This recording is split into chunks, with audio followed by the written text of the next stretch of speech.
ஜெர்மனியின் பிராங்க்ஃபர்ட் விமான நிலையத்தில் 62 வயதுடைய பெண் ஒருவர் கைது செய்யப்பட்டுள்ளார். இவரை பல ஆண்டுகளாக நெதர்லாந்து நாட்டு அதிகாரிகள் தேடி வந்தனர். சுமார் 20 ஆண்டுகளாக தலைமறைவாக இருந்த இந்த பெண்ணுக்கு எதிராக போதைப்பொருள் கடத்தல் வழக்கு நிலுவையில் உள்ளது.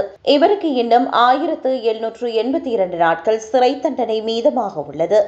கடந்த 16ஆம் தேதி அங்காராவிலிருந்து விமானம் மூலம் பிராங்க்ஃபர்ட் வந்திறங்கிய போது பெடரல் போலீசார் இவரை கைது செய்தனர்.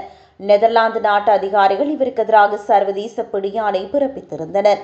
இதன் அடிப்படையில் இந்த நடவடிக்கை எடுக்கப்பட்டுள்ளது. கடந்த 2006ஆம் ஆண்டு மே மாதத்தில் இவர் உடந்தையாக செயற்பட்ட சுமார் 204 கிலோகிராம் ஹெரோயின் போதைப் பொருளை நெதர்லாந்துக்கு கடத்தி சென்றார். இந்த வழக்கில் ஆம்ஸ்ட்ராங் நீதிமன்றம் இவருக்கு 2011ஆம் ஆண்டில் 5½ ஆண்டுகள் சிறை தண்டனை விதித்து தீர்ப்பளித்தது.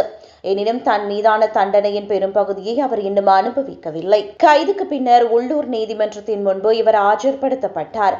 இவரை நாடு கடத்துவது குறித்து நீதிமன்றம் விரைவில் முடிவு செய்யும்.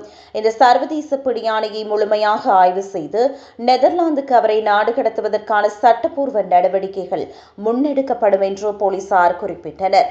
இந்த விசாரணை மற்றும் அதற்கான நடைமுறைகள் முடியும் வரை அவர் ஜெர்மனியிலேயே நீதிமன்ற காவலில் வைக்கப்படுவார் என்று எதிர்பார்க்கப்படுகிறது. சுமார் 204 கிலோ ஹெரோயின் கடத்தல் என்பது மிக பெரிய அளவிலான சர்வதேச குற்றங்களில் ஒன்றாகும் என்பது குறிப்பிடத்தக்கது.